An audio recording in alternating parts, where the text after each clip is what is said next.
እኔ ከዚህ በኋላ ሁለተኛ ኃጢአት አልሰራም። ትዕቢት ነው ይሄ።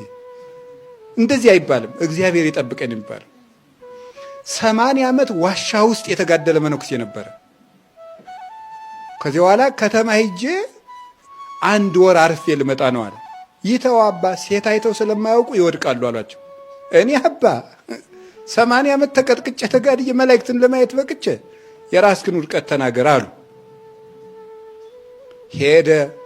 ውድቀት ገጠመው። ልጅ ወልዶ ተሸክሞ ይዞ መጣ።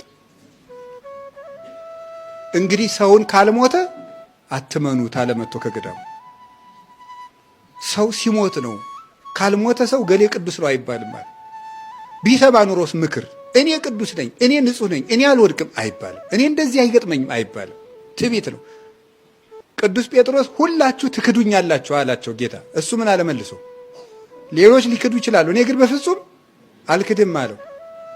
ቅዱስ ቄርሎስ እንዴት ነው እፎ አንቀልቀለ መሰረተ ሃይማኖት፣ አንተ የሃይማኖት አለት ነህ፣ በአንተ ላይ ቤተክርስቲያኔን እሰራታለሁ ብሎት ነበረ።